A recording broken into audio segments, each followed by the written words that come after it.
Okay, welcome everyone. Good morning from London.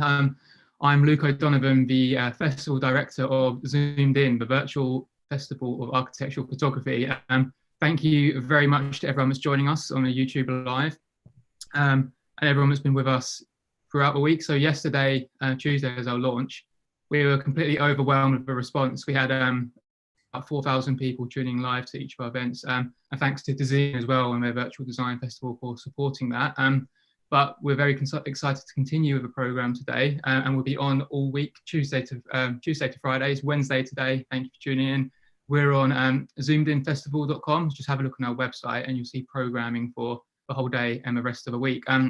So I'm very excited today that we are joined by Mass Collective, who have been guest curating our program.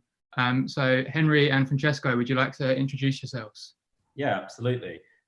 So myself, Henry Boyd, and Francesco Russo, we both co-founded a sort of originally a small group of architectural photographers, and we've now opened that into a broader group.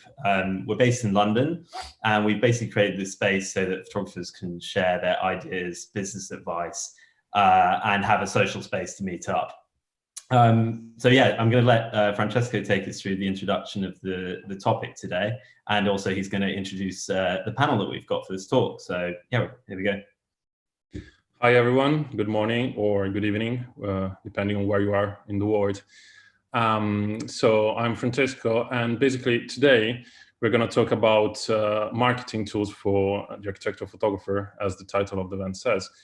And basically, we're going to talk to industry experts to see how an architectural photographer can best use and take advantage of the tools that are today available for to promote their work. So today we are going to have Christian Trampedak, who's the creator of a pop-up page on Instagram called Restless Arc, and also the creator of Restless Living and e-magazine.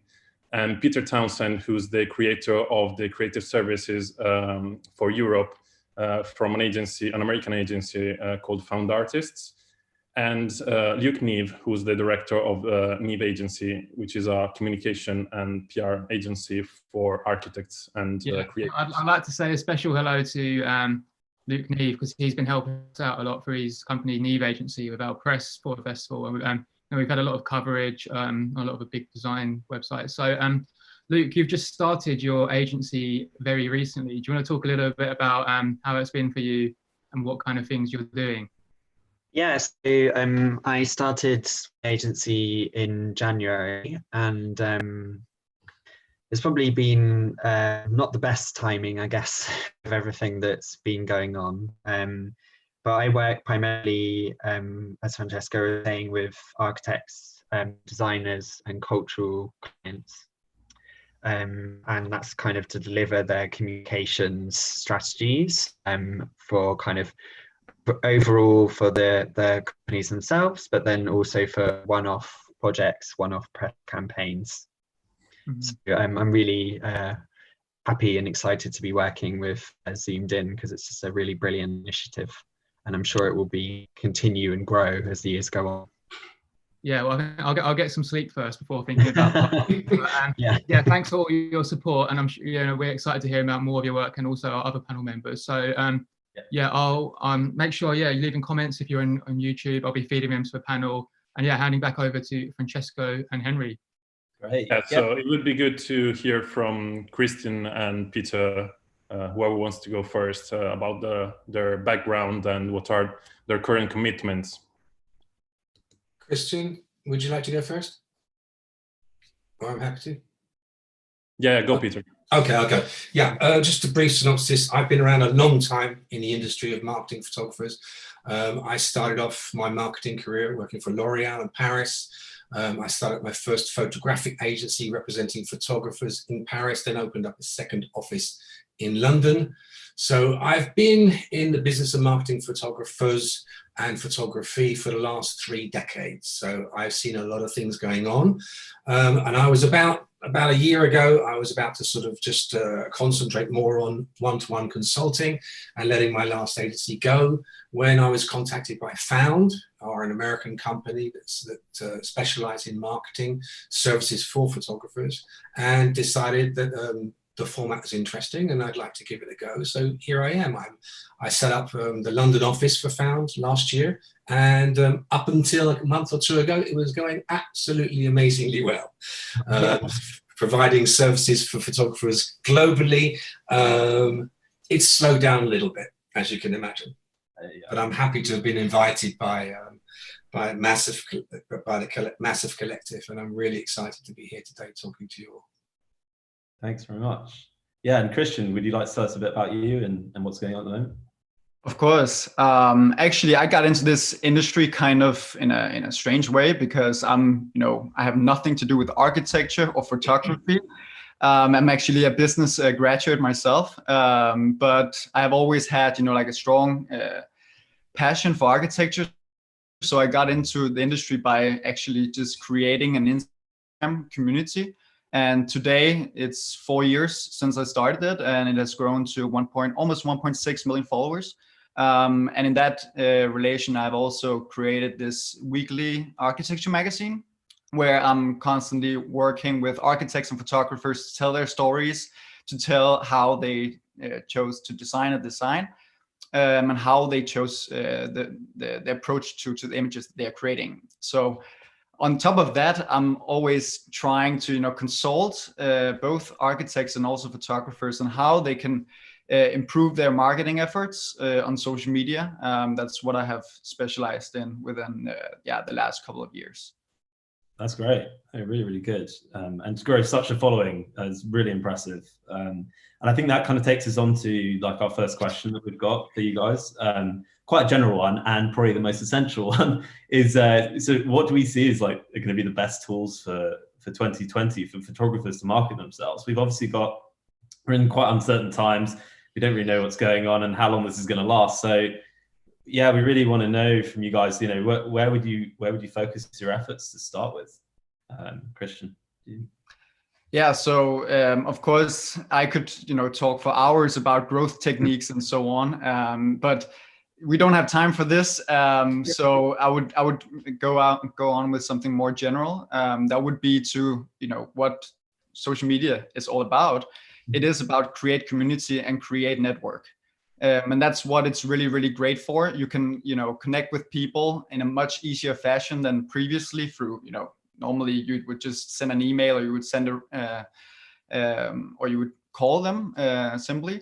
But today you can actually just reach people from around the world very, very easily by sliding in a DM or whatever, a message, And the good thing with social media is that compared to a phone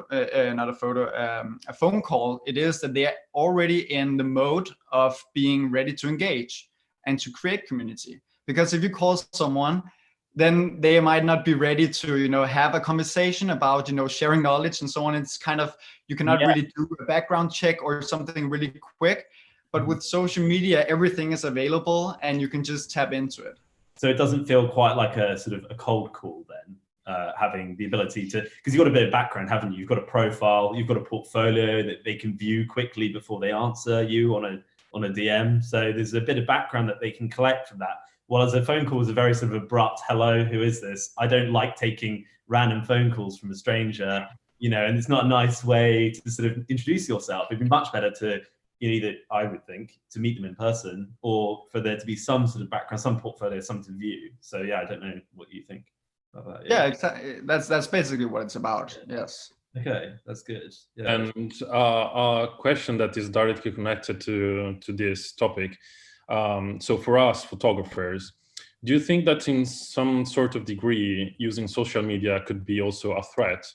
And when I say that, I think about copyright protection and all that bit that is, for most of people, it's not something that they're concerned about, but for us, it's an important topic. So what do you think about it? I think, it must be said first of all that, social media is here to stay, and it's really, really important to embrace it. And of course there are, some immediate threats, as you mentioned yourself, with copyright infringement and so on. But I think it's important to remember that, threats should be turned into opportunities. So instead of focusing too much on that there are these threats, it's much more important to think about ways to minimize the threats, and then, you know, build on the opportunities and take advantage of these opportunities. Because, you know, of course, first of all, there is probably the most obvious opportunity in terms of exposure. You can, you know, reach out to a large audience in a much easier fashion than earlier. And also with the target of architectural photography is normally, you know, a question of PR. And we can probably all agree that great PR is usually when a lot of people will actually appreciate the work rather than, you know, a few people here and there, because then it will more be, you know, if no one is gonna look at it, it's only yourself who can appreciate it. So then it doesn't create the same advantage. Because obviously for us, for an architecture photographer, we have a sort of select clientele, and in the past I've thought about sort of mass marketing, you know, my work, and I worry sometimes that it's not actually going to reach the right people or reach the right people in the right way. So do you think that's a concern to try, you know, if you build this following, do you think, I don't know, it's just an interesting thing. Do you think it's sort of necessary to appeal to the masses, I think is what I'm trying to ask. Definitely not. But that's actually in terms of my second opportunity that I wanted to mention, in terms of building relationships, because there you can actually appeal to those people that you actually want to get in touch with, and, you know, build on your relationship to a specific, you know, architectural influencer or medium. And there you can basically like select, who is it that you actually want to, you know, reach out to, and so on. That's why, you know, I'm very strong in terms of my concept. So I only appeal to, like, I only work with those that I think really fit to what I do, and what my audience they like. So that's why I'm like trying to, you know, match the two in the best way possible. And that's why, you know, the photographers, they have kind of they have an influence in who they can work with by being proactive, seeking out these people, and then, you know, build relationships with them. That's really important.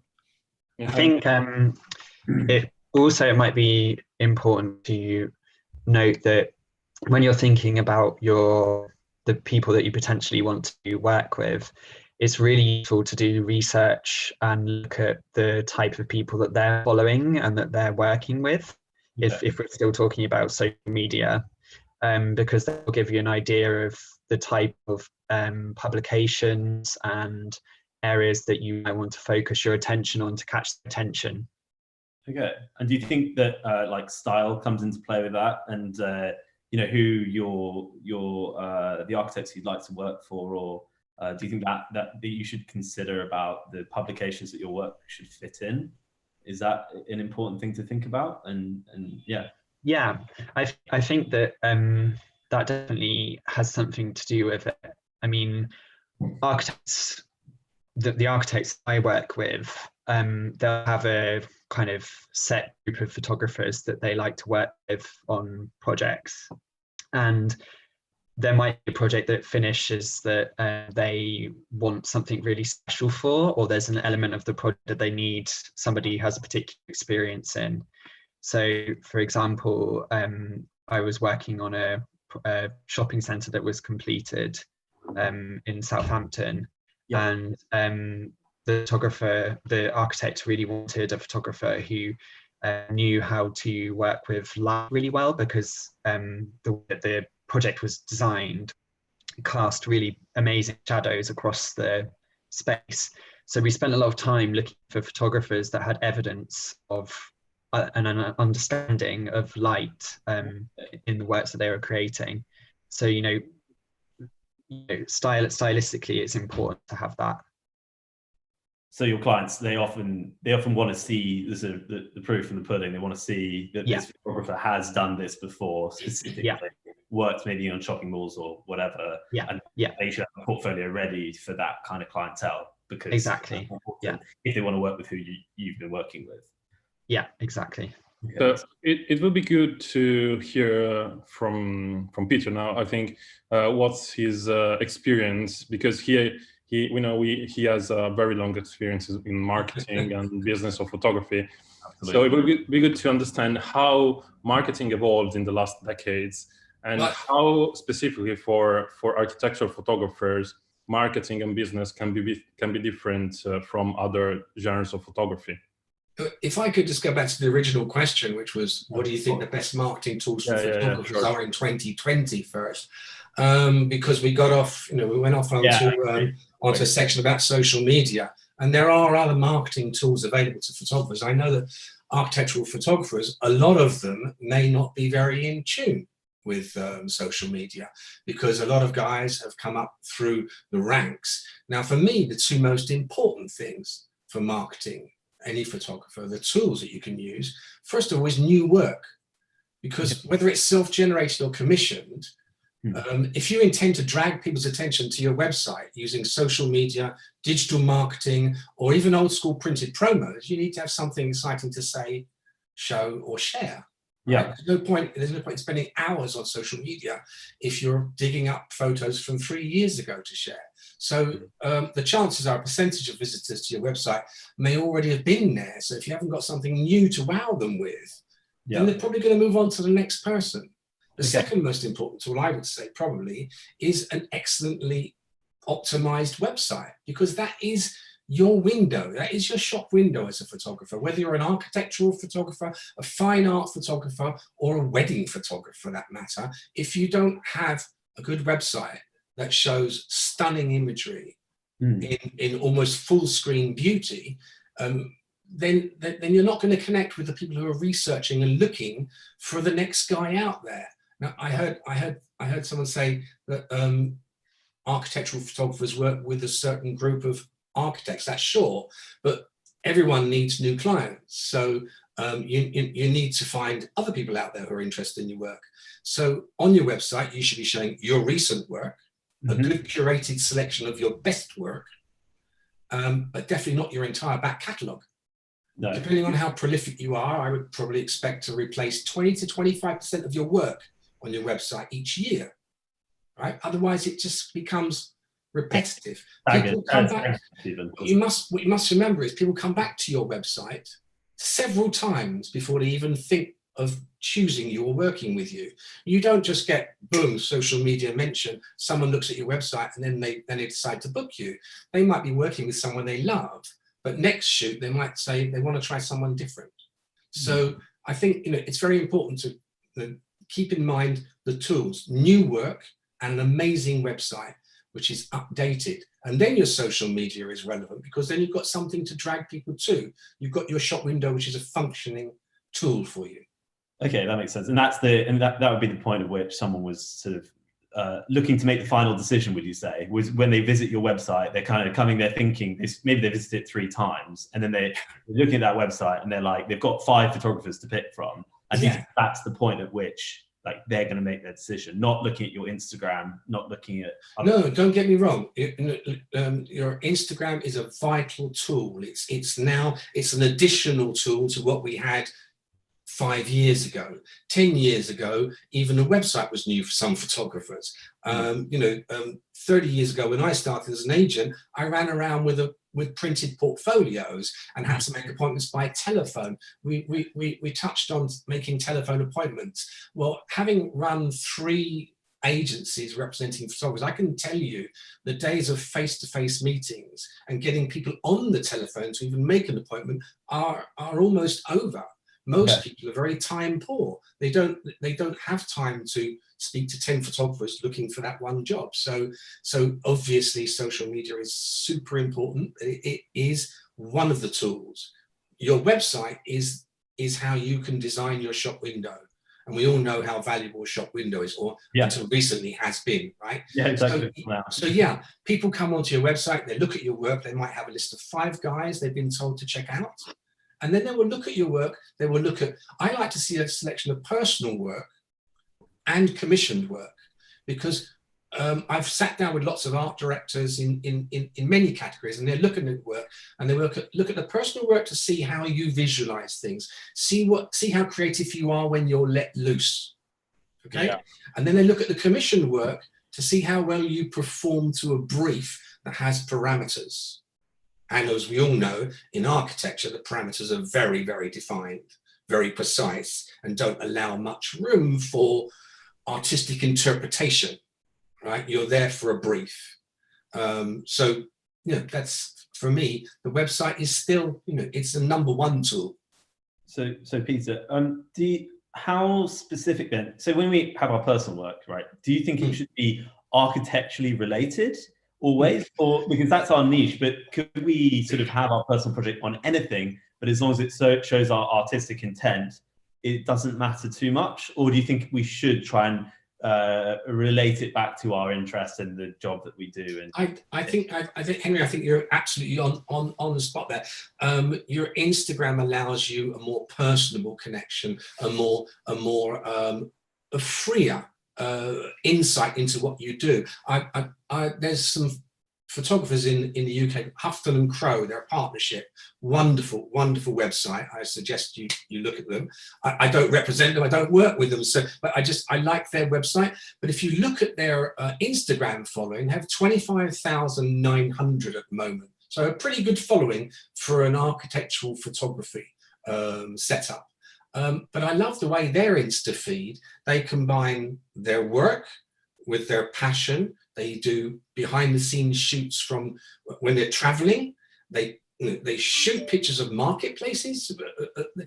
It shows their character and it shows their attitude, right? Yeah. So I do think, as an architectural photographer, depending on where you want to situate yourself. I know some architectural photographers straddle art and commercial at work, and so it depends on how you want to position yourself. But yeah, I do think that you should show in your personal work a little bit more about you, the artist you are. Yeah, that's interesting. It connects more personally. It makes you more approachable. So I think we could pass that actually on to Christian and Luke. And that was talking about the photographers that are getting it right at the moment, right? We're in this new modern era. Who's killing it? Who's doing the best right now? And who's really making the most of this sort of social media world, of this sort of, freedom of sharing images all over the place. It'd be really great to hear from you two. Yeah, sure. I mean, the fact that I'm doing work for them, but Luke's process to run the Zoomed In festival is an incredible feat in its own, and a brilliant way to market yourself as a photographer, to build up such a huge network and create a series of events celebrating architecture photography. It's really good. It's really good way to market yourself. So I would say Luke's done a brilliant job there. That's good. I agree. I mean, you think of Luke's age and you're like, wow, that's very impressive that he's put this together in. I mean, aside to that, I know that Luke is also running a fund for photographers, for young photographers, funding competition. And I think it's initiatives like that put you outside of kind of standard group of architectural photographers. If you can show that you are making steps to help other people in your community and to work together, I think that you'll end up seeing photographer clients coming to you because you're positioning yourself as an expert in that field, which is really, really valuable. Okay, that's good. And Christian, what about you? Are there any photographers that you particularly look at the moment? Definitely. If we go back to what Peter said, because I completely agree with him, that a website is an essential tool, because I see, social media as being, the funneling factor. It's not the deciding factor whether or not you hire the right photographer and so on. That's where you try to funnel them to the website. And a person that I think is doing this really, really well, of course, he's also really, acknowledged in the architectural photography, the world of the architectural photography, Fernando Guerra, from Portugal. I've been working with him, and what he's doing on social media. I think he has like around 200,000 followers, which is a lot for an architectural photographer. He even states in his description that, you know, the point is sharing, you know, so what he's sharing is the stories behind. He's always, you know, showing the projects that he's out shooting from. So, you know, it becomes also personal. He's sharing stories on Instagram. So you know, he's trying to build it up, and because he's doing it the way that he's doing, he gets a lot of attention from influencers and also architectural firms that are sharing, you know, resharing his projects all the time, you know, so he goes viral all the time, and he gets so much traffic to his Instagram, which will then further funnel a lot of traffic to his website. And there, of course, with what Peter said, then it's really, really important that you have a strong website where you can capture all this traffic. That's a good point. And Francesco, is there another question we can ask everyone? Yeah. I think that at this point, I think it would be very interesting to go a bit more in depth about what are basically good practices for a photographer to best grow their following on Instagram. So what is there, like any technical suggestion you could give, or any sort of advice in this sense? Definitely. Like the first thing is you need to have some sort of strategy for how you're using it. You have to consider the Instagram as basically being, you know, a business unit itself. So you have to have a clear mission with what you're doing there. That's also why when you have to consider also the question if you do commission work or RD or personal work, you have to really consider what you're doing there, because if you get traffic to your Instagram page and someone starts to follow you, then they will expect to receive some sort of content that aligns with what they have signed up for. So if you then suddenly start to move in different directions and so on, then they will very, very easily unsubscribe. And that could be, you know, a potential client that would then say, oh, you know, this was not really what we wanted. So it's a very delicate art, because you really need to consider the strategy very, very carefully, and have like a red thread throughout all what you do. Because what I think is that architectural photographers should really focus on what they want to sell to the people, to their clients on their main feed. And then all the personal stuff and the personal stories and so on, you can put that in a story that will then be gone within 24 hours, but that will, you know, show the personal behind the scenes kind of thing, so they can, you know, follow what you're doing as an architectural photographer, how you're working. Peter said with that then, so new work is incredibly important, but it's also about really thinking about what's the right work that I want to put forward in front of people that I'm sharing.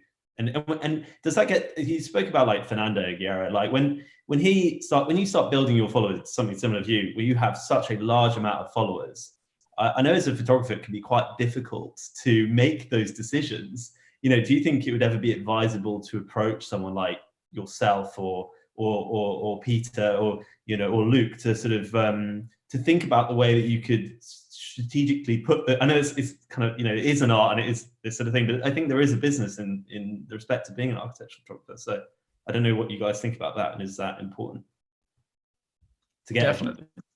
Yeah, it's definitely important to reach out to the people that already know kind of the field, and I'm always open, you know, to share some tips, because I think it's very important to not to just base your decisions based on your own opinions, but thinking about what do the experts say, what would they recommend, and then based on that you can sort of, you know, try to take it in and evaluate it, and then see, okay, how does that fit the best way possible for me personally? Yeah. So it's really important to try to reach out to them, build a relationship. That's what social media is about. Peter, what's your opinion on that? I would agree. There's always value in seeking advice. There's always value in getting a broader idea of within a focused sense. For me, for example, as I say, repeatedly, I've been around a long time, so I probably have several. I don't have better knowledge than anyone else. I have more. I have more anecdotes. I have 3 decades of anecdotes and market experience to apply to any consultancy that I do. So if someone comes to me and asks me for my opinion on how to define their communication thread, how to work in or weave in their social media to their other marketing tools, I'm always happy to add some ideas, give some influence or some inspiration. But yeah, it's very personal. So as Christian said, that fine line between flipping from what you get commissioned to do and what you do when you're allowed to go crazy shouldn't be poles apart. But there is a way of putting the two together so someone gets a fuller. I go back many years when photographers used to use Polaroids. We used to use Polaroid before the shoot and then shoot on film, right? And a lot of creatives loved the Polaroid. Why? Because it was the first shot of the day that the photographer did without too much influence from the client and the art director. And the shot at the end of the day on film has been affected by the art director, the client, and the dog walking past or whatever. But it's not the same as the Polaroid in the beginning. So the Instagram for me is a little bit like, it allows the flexibility of both. You can pepper some creative self-controlled work with commissioned work. And when someone visits your website, which is the end result or the end target, they won't be surprised by a vast difference of work. They'll be probably happy that they've got a more global idea of what that person can produce. So, but consultancy is always good. I'm always open to people who want to chat about it. I've been doing it this long. I love talking about photography. I could talk for days about it. So, and Luke, I mean, you're coming from a sort of new perspective on the whole industry. What do you think about this subject? Yeah, if I can jump in. Yeah, go for it. Yeah, sure. I mean, yeah, it would be good. It would be good to hear that from Luke as well. But there's all the platform that we haven't talked about yet for promoting your work, which is all the editorial content that goes out with architectural, photography. So it would be good to hear from Luke as well. What he thinks about the editorial content, and if it's a valuable platform for photographers, and if so, what's a good way to approach journalists or editors to promote their work? Yeah, sure. I mean, so just to quickly go over the last point, I think it's a really good idea to approach people if you're looking for advice, and whether that's experts or even your peers. I spend a lot of time talking to people who work in my field and bouncing ideas off them. I'm sure being an architectural photographer can be quite an isolating thing because you're working by yourself quite a lot of the time. The same is the case for comms people who work in practices. So you just go to your networks and bounce ideas off each other, and that will probably result in you finding the advice that you need as much as speaking to a professional in that area. In terms of speaking to press, there are 3 things that I wanted to touch upon.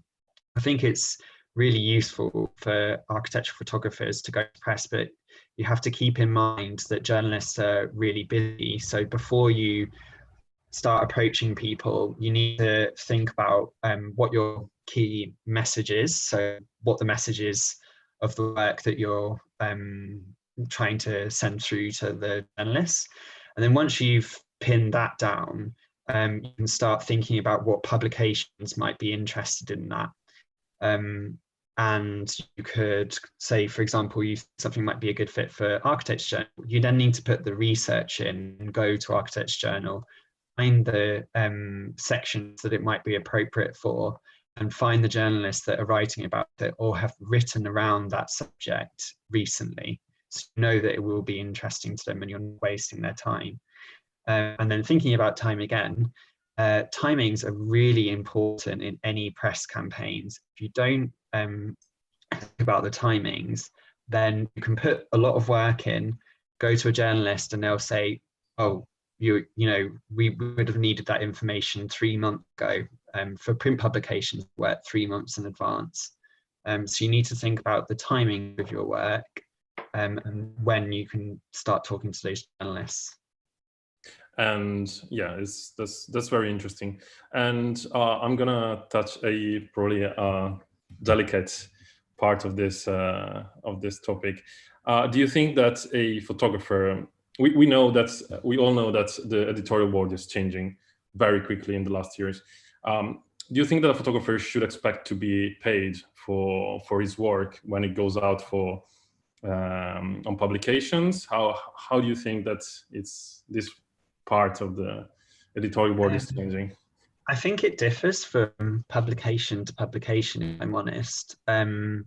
You'd probably find it more common to be paid for your work in larger publications, like national publications and newspapers, places like the New Yorker, etc. And I would say that the likelihood of being paid through approaching someone and sending them work is pretty low. However, if you're speaking to a certain publication and they commission you, then that's where the payment element would come into. The other side of it is you might not be paid by the magazines themselves, but if you've been commissioned by an architect to take pictures of their work, then you're being paid by them. So that's probably where the balance lies there. Okay, and what does Peter think about then? With you've had a lot of experience, I'd imagine. Yeah, for example, AD. Everywhere in the world it's looked at and aspired to by lots of people, lots of photographers. Architectural Digest, they'll commission a story and they pay you. They still pay, but yeah, print media is disappearing without a doubt. And as the media goes to digital and online, the tendency is, well, we're going to publish your pictures, we're doing you a favor, and there is no fee. And it's atrocious, because listen, I spent 3 decades earning a good living out of negotiating fees, protecting photographers' copyrights, and getting jobs that pay good money. And this is the only business I know in the world where the rates go down and down and down each year. Photography is, it's difficult to defend price-wise in the face of people who just want to cut costs. So the value in editorial is always, you're going to get your work seen, right? So if you are submitting work you're proud of and you can get it into a magazine, if you can find the back door to that art director or someone in a magazine, and you've got a commission that you shot, you're happy with, you send it in. Or I know photographers who travel a lot, or used to travel a lot, and they'll call up the art director of a magazine and say, I'm going here, do you have anything you want me to shoot? And the art director knows the photographer, and so will say, that's great, can you pop along to this address and shoot this? So there's that way of going at it too. You have to be inventive with editorial work. It won't just land on your lap. It involves making relations, obviously. How would you then, let's say you're a new photographer to the whole industry, how would you advise someone who is at the start of their career, they want to get their name out there, but they're in a bit of a difficult position because obviously everyone has to pay the bills?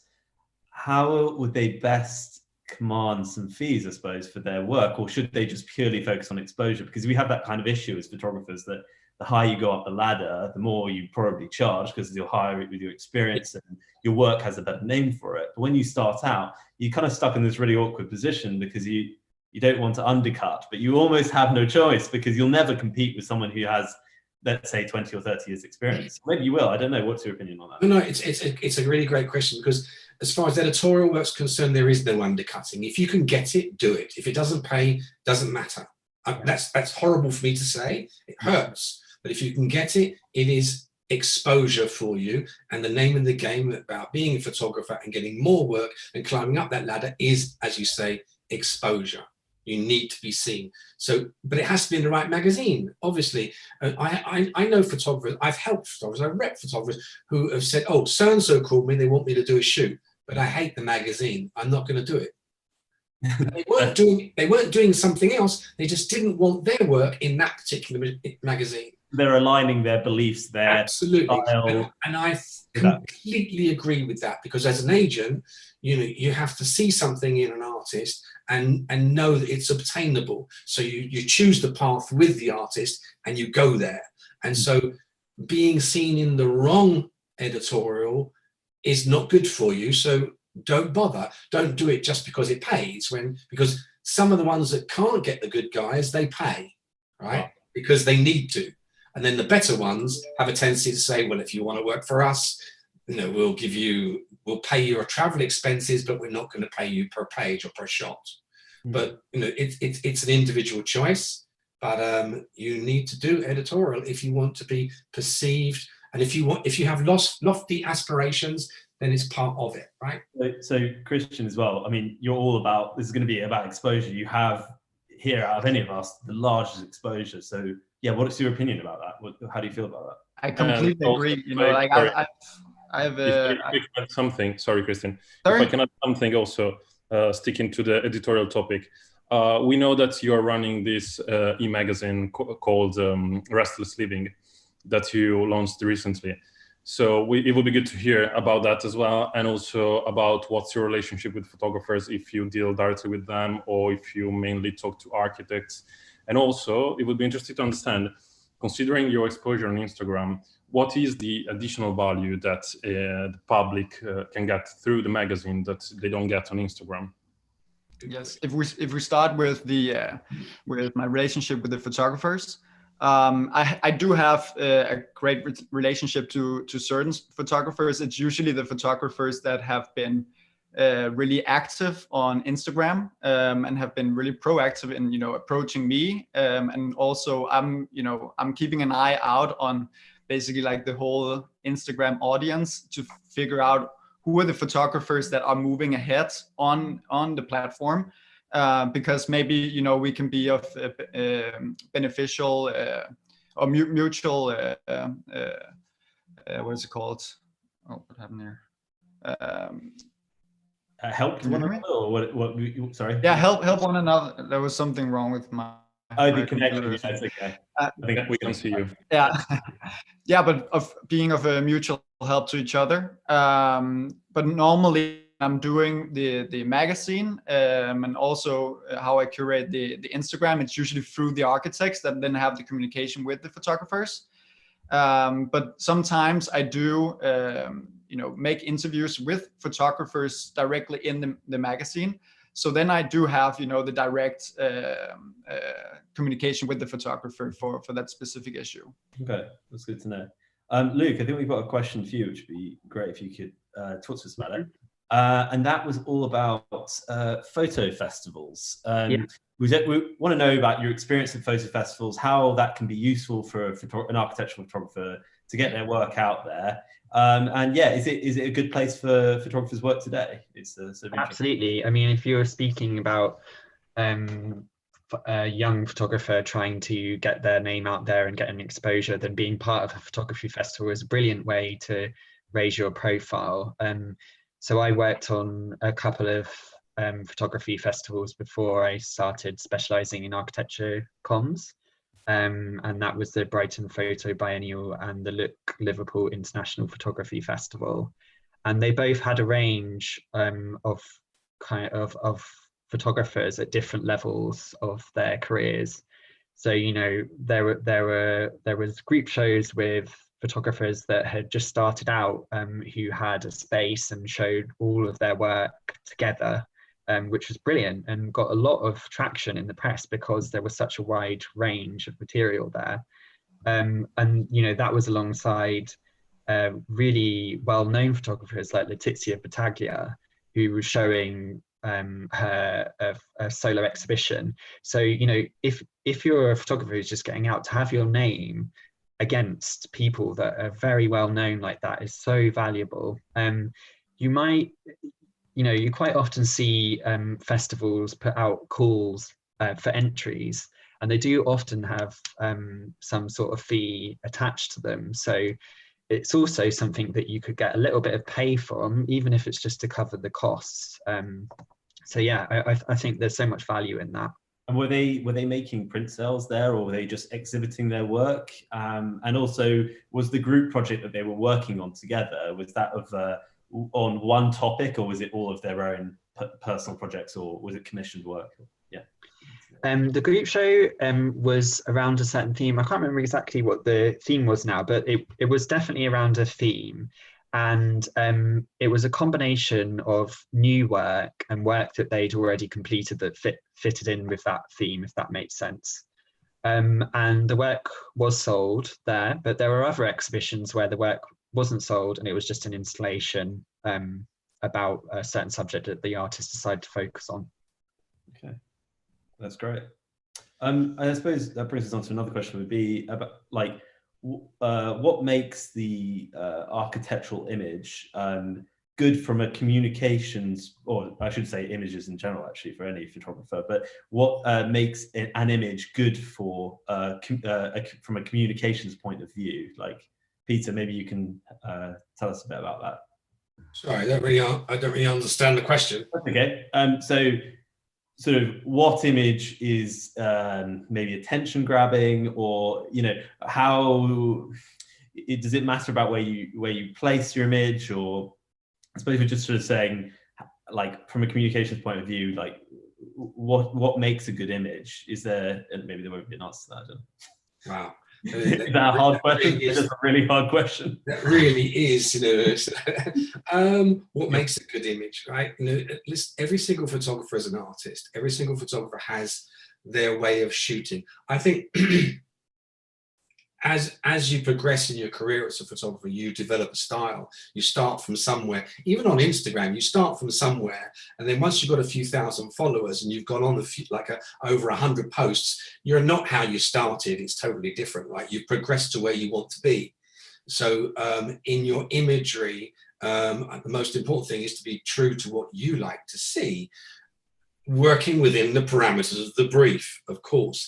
And the thing is, if you achieve your aspirations and you become a super successful named photographer, you will have probably succeeded in getting your style of images recognized and be commissioned for what you do and how you see it. So what makes a good image? I think stay true to what you really, really want to do, and try and get commissioned for that within the parameters of your job, and bring something to the image. If an architect says, this is what we want, how do you see it? Don't be shy. Don't be afraid of saying, I see it like this, because they are looking at you as an expert, and they are looking at you to add something to the image, to make that image special, right? I'd hate to think that you just get commissions to shoot buildings and they're not expecting you to bring something to the table. So what makes a great image? I think the individual photographer adding their particular style and take on it. Could I just jump in here? I think that that's really interesting to hear, because, you know, I've been a client as well in that I've commissioned photographers to shoot certain pieces of architecture. And I have to say that although we always have a very detailed brief and we'll have discussions with photographers about, you know, the history of the scheme and what's important to us to be captured, quite often we'll get the images back and there'll be something that's a complete surprise that we haven't thought about, that has been captured in a really brilliant way that we will use and send to our publications as a hero image. So I completely agree with you, Peter, in that, you know, stick to your style, and then if you can bring something that will surprise people, and they'll come back to you again and again to get that. Almost fight your position, right? You are an artist, you are capturing a work of art in theory, but have your say, right? You're not just there to do a carbon copy of what's in front of you. You're there to do your version of it. And if I could jump in just quickly, I think I know I should make questions and not answers, but I think that my point of view is that probably this changes also depending on the audience. So the answer to this stands also in the public. So if you are communicating something to a certain public, an image might work, but might not work with another kind of public. So I don't think there's a right answer to this. Yeah, changing a bit direction to the talk and going back to the role of agencies in the business of a photographer. I think it would be good to hear from Peter how this very briefly how this the business changed over the years, and also I think it would be even more interesting to hear what's his experience between marketing and business in Europe and in the States, because we all know that there's a big difference in the two parts of the world. So what's your point of view for this? Okay, I'll answer the last part first. Actually, difference between Europe, US, and Asia. I personally think photography these days is truly international. It's an art form that completely transcends all borders. I do think, however, the way people perceive and work with photographers still differs greatly from country to country. For example, clients in European countries, with the exception of the UK, are still more respectful of artists' copyright and will seek to negotiate usage rights with an artist or the rep. Whereas in the UK, and now often in the US, clients try to bulldoze photographers into giving up all copyright in perpetuity, which, as someone I've made a career of three decades negotiating, protecting artists' rights, that really upsets me.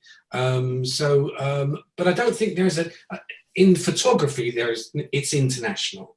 But the marketing, yeah, there are some differences. I think the European market is probably more in tune with the creative, artistic side of imagery, the real art form of the images, whilst an American market might tend to be swayed more by a more commercial approach to imagery. Let's face it, any photographer that sells their services for a fee is a commercial photographer, whether they're in architecture or whether they're in wedding photography. We're all commercial photographers, but how you go about portraying your imagery is governs how you market your work. But there's not a huge difference these days. There used to be, but there isn't, right? And I say it's an art form, it's international. That's great.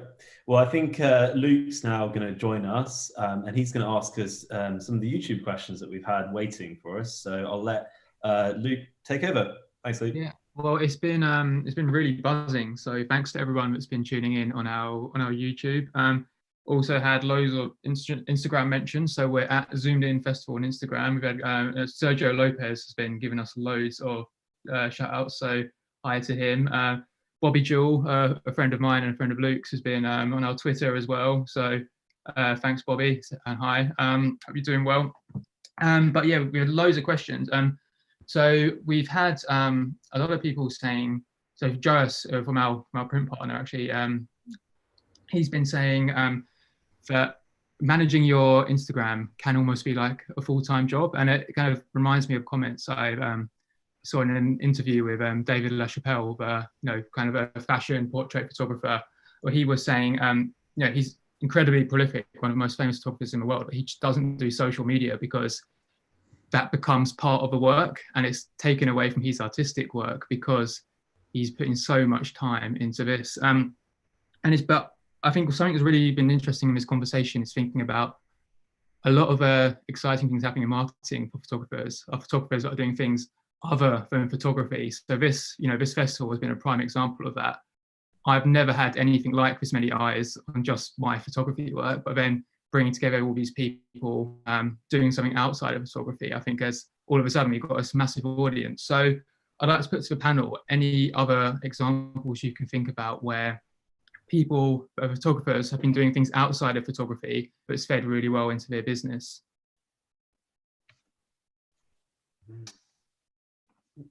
Luke, would you like to start that?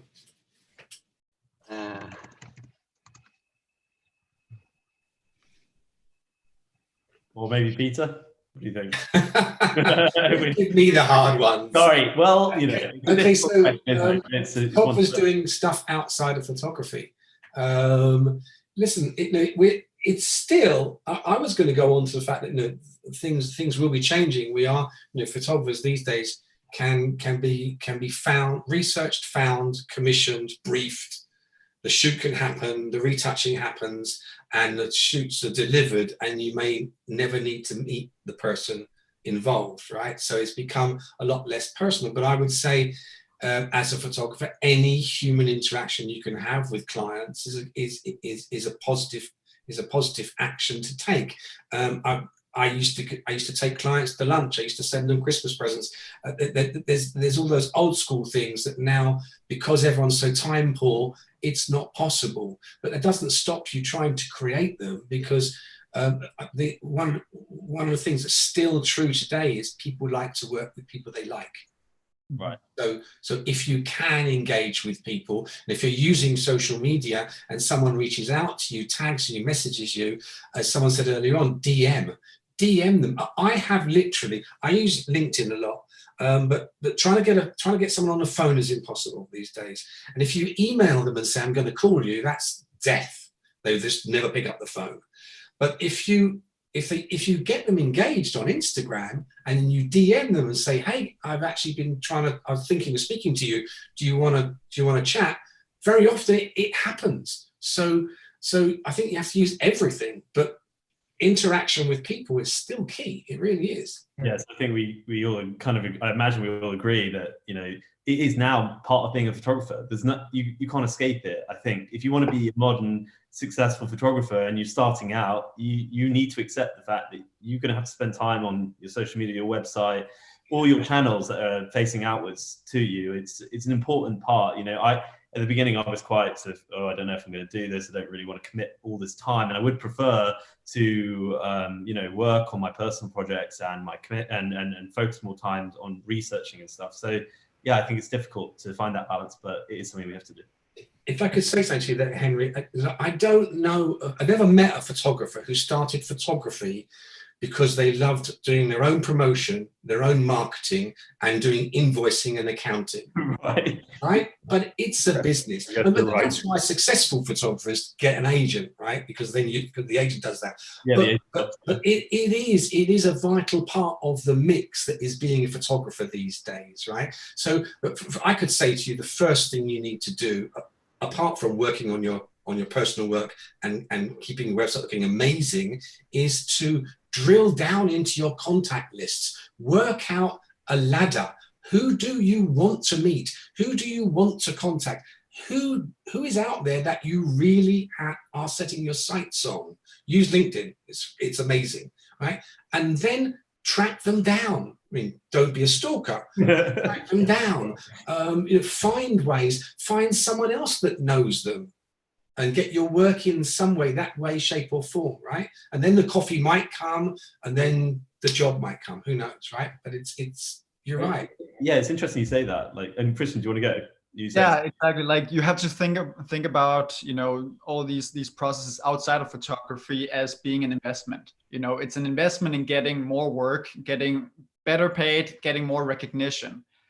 So that's why, like, for example, if a photographer is reaching out to me, sometimes the communication that they're presenting is not really consistent and coherent, and then I'm like, then I'm not really spending too much time if I have to read through like a long message about they have like this project they want to get featured on something. So it's very important also to think about how you actually communicate to the people that you reach out to, because, for example, I have 1.6 million followers, and if so many people are sending me messages every day, I'm really being selective in terms of what I have to read through, because it's a nightmare sometimes. There are too many. How do you, Christian? How do you select then? What is it like? The amount of followers they've got? Is it the content? Is it how short and sweet the message was because it just got your attention? Like, what helps you? It's very much about attention. It doesn't really matter how many followers they have. It really doesn't matter, because I'm also going to the requested messages. So it doesn't really matter. It's much more about how the message is presented. Like, hi, Christian. That's like the first thing that I notice.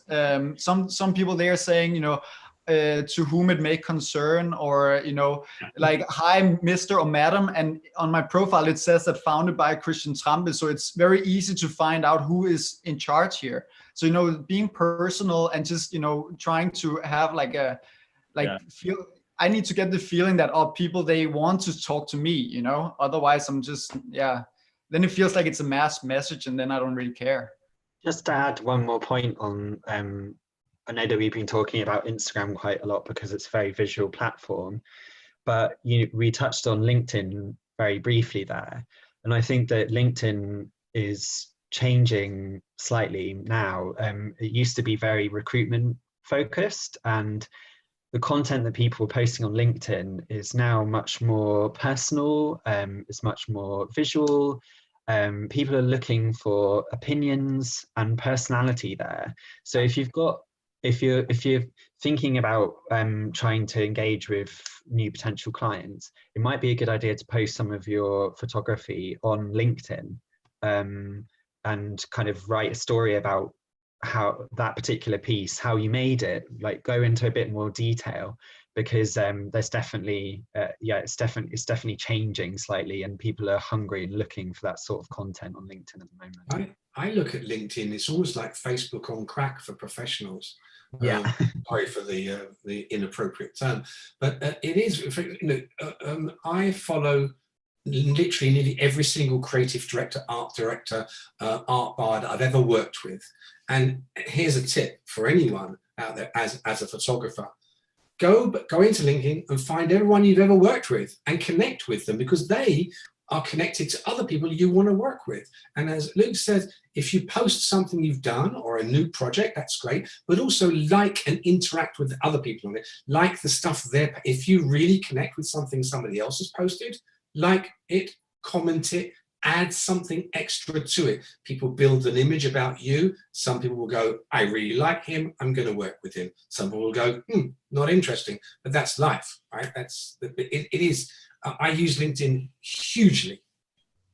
Yeah, so we're just running to the hour mark now. So yeah, I want to kind of wrap it up with one question. So we've had a lot of comments. So for example, Joas Souza said, Instagram only promotes if you don't pay for sponsorship. Your posts about 8% of your followers. Also, the idea about we talked about photography festivals and stuff earlier on. So speaking from my experience as a young photographer, last year being part of the Royal Academy Summer Exhibition was massive for me. Kind of added a lot of credibility to me. Got my face on TV, which was nice, and things like that are really good. But also, I think there's a question of these institutions that we use to promote ourselves, the power that they have. So I would spend probably in a year a couple £100 on all these different open calls, festival entries and stuff.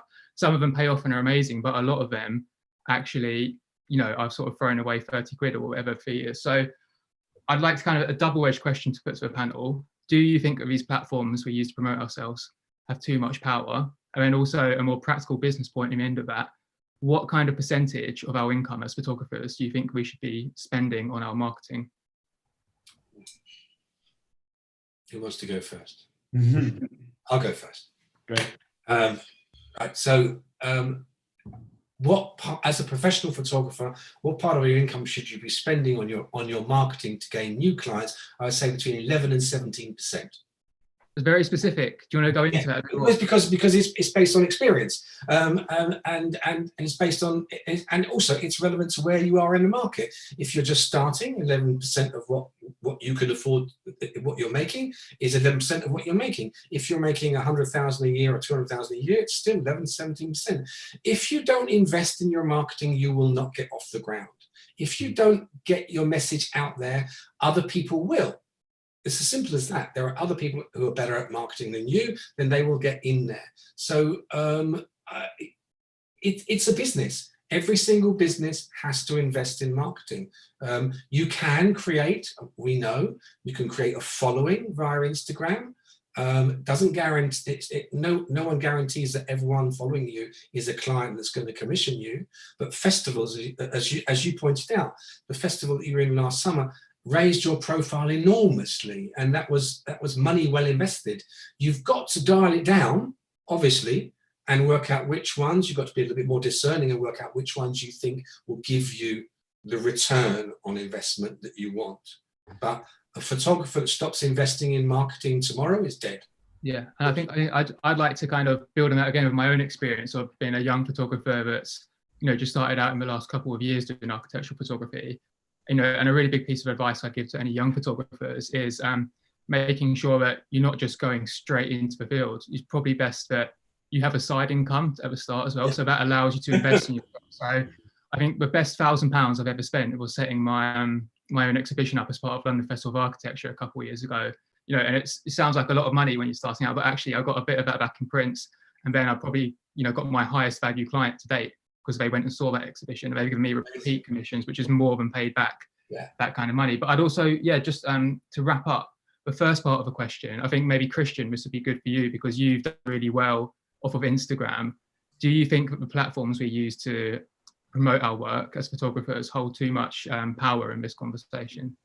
I think that that's from my own experience. I think you can try to focus more on platforms where you don't have to spend money, where you can actually get exposure for free.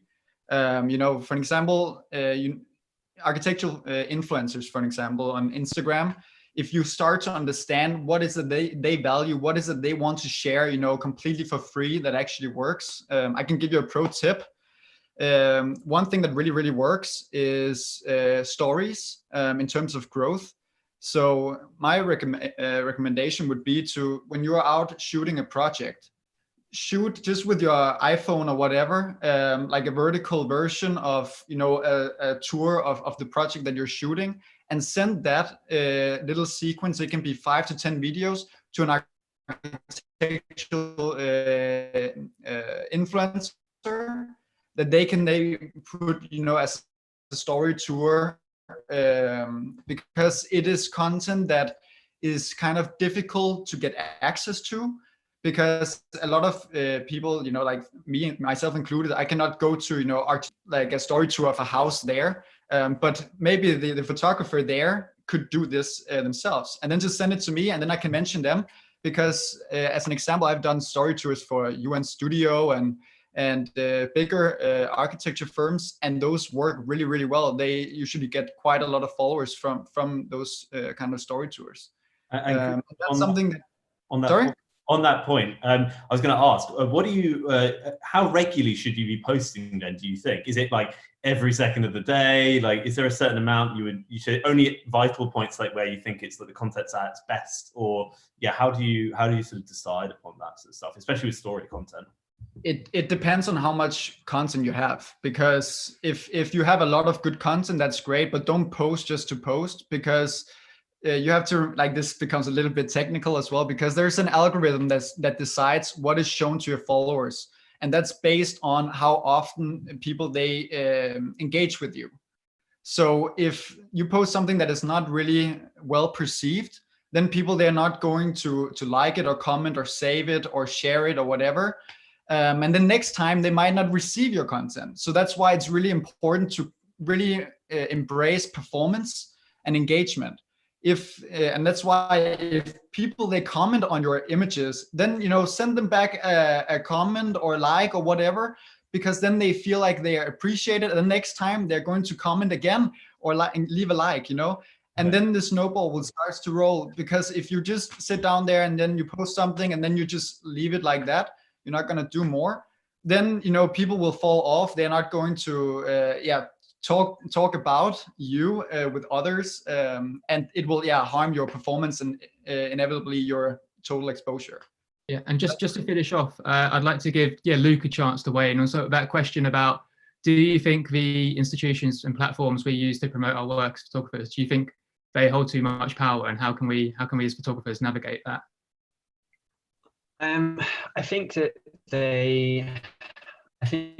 they do have a lot of power, but that's power that you tap into and use.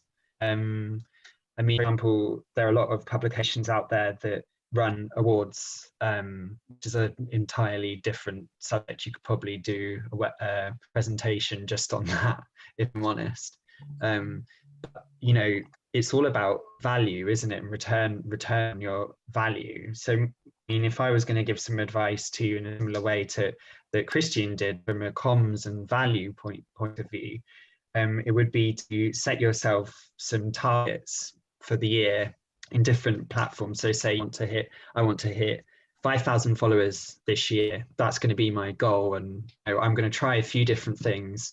and record how well they work, so that in the next year, I can look back and say, well, that worked really well, so I can invest more money in that area, and it will help you grow your audience and build like that.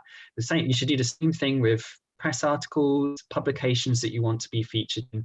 Just write a list of targets and goals and try and hit them throughout the year.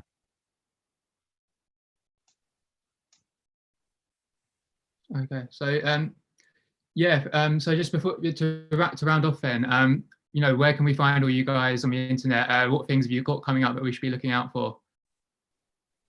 Starting with maths, I suppose we've got a group project that we're going to be showcasing later tonight. It was a sort of it's called How Long Will This Last? It's a project on isolation, which we're all facing at the moment. And we think we're going to be continuing to promote a lot of photographers that work with us on our Instagram, and that's at mass.collective. We're really excited to see what the year brings, and if there are more festivals and stuff on board, we'd love to get involved. So, yeah.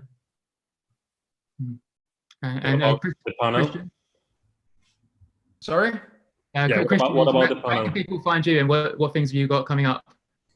You can find me 2 different places on Instagram. First of all, Restless Architecture, and then my weekly e-magazine, Restless Living. And in case you have, I'm focusing. I have to say this. I'm focusing mostly on residential architecture. So it is homes and living. So if you have projects and so on that you would like to get exposure and so on, then just reach out to me through Instagram. I just present it nicely as I mentioned, but then I'll make sure to get in touch with you. Great. And Peter? And you can find me at foundartists.com. I'm Peter at foundartists.com. We're a marketing platform. We specialize in marketing services for photographers, and we're busy every single day of the year finding new ways of getting work out in front of the right clients in the right places globally. I'd love to speak to you. And Luke? Yep, you can find me online on neve.agency, that's my website, and on social media channels, I'm Neve Agency. So I guess one of the things that I'm running at the moment, which is just for architecture practices, but maybe could be applied to for architecture photographers too, is a comms crit service where me and 2 other architecture comms professionals are offering surveys of practices, communication strategies, and then offering practical solutions. Great. And again, special thank you to Luke for doing, for being our communications partner and helping us get word out there. We had a really positive reception from everyone. So yeah, thanks to all of you viewing as well. So I'm now going to direct you to our website, zoomedinfestival.com. And Henry and Francesco, if you'd like to just give us a quick teaser very quickly of what we have coming up on the rest of the day on our website. Yeah, sure. So the next event, starting at 2 p.m. London time, it's going to be a conversation with architects. So the title of the event is The Architectural Image, and we're going to talk about what's the value of photography for them and how they contribute with photographers to the creation of architectural imagery. So it's going to be another exciting conversation. We've got some big names in that one as well, but then I think the 4 p.m. is one that we're really looking forward to. I think it's going to be sure. So the next one at 4 p.m. is the International Commission, and we're going to have 4 world-class photographers joining to talk to us. So we have Adam Mork, Naro, Double Space, and Mike Kelly. So 4 representatives of Europe and America, and very big names in our industry, and we're really looking forward to hear from them. And Henry, if you just want to really quickly go over the final 2 events that we're running today. Yeah, so we've got a screening later today. It's a film screening that's with Edward Bishop and Will Scott, and they're doing all about filmmakers and architecture, and that's going to be really exciting. And then later tonight, we are doing it, I think it's at 8 p.m. That's correct, yeah. 8 p.m. we're doing mass showcases, so we're basically going to showcase a load of fantastic personal projects by some really great photographers. We've got Andrew Meredith, Luke Hayes, Agnesia Savito, James Morris, Rachel Ferryman, and Anna Statiki. So it's going to be really exciting. And then we're finishing off with our personal project, which is How Long Is This Last? Going to last. and that's all about isolation and how we've been facing it in our daily lives and challenges. So yeah, thanks. You can see that project on our website in the gallery page. I'm just getting you a little preview here. Also, so another objective of the festival is not just, it's been brilliant to share all our thoughts with the architectural photography community, and thank you again to the people who have joined our panel today. It's been fantastic hearing from people with a lot of different experiences and people that really know what they're talking about. So thanks so much for joining us. But another objective of the festival, of course, we are living in a very difficult time for a lot of people, and we really like to, as a community, come together and show our support for that. So we're raising a bit of money in support of the Trussell Trust, which supports food banks around the UK, which is a really vital service for us to be supporting at this time. So we're running a charity print sale as part of that. A lot of the photographers that are taking part in today's programme and yesterday's programme that you'll be seeing, they've contributed. We've got some really big names involved as well, and I'm constantly updating this. Sorry, it's been a little bit hectic, but we have loads more coming. So we have a limited edition print sale coming, but also we're doing the affordable print sale. So if you hear print sale and you switch off because you think there's no way I can afford that, well, think again, because we have prints starting from £25, which is absolutely ridiculous, and it's all in 100% of profit is going to charity. So make sure you're looking at that. It's a really kind of rare opportunity to get these pieces from some of your favorite photographers, whilst also supporting a good cause. So have a look at that. Have a look on our social media at Zoomed In Festival on Instagram. We're doing an open call with Laura Mark and Jim Stevenson, so look out for that. And you can get featured on our website tomorrow if you take part in that. And of course, at Zoomed In Fest on Twitter. Make sure you're back for our next event, which is coming up at 2 p.m. UK time. So yeah, take care, and we look forward to seeing you again. Thanks for tuning in. Thank you. Thanks very much.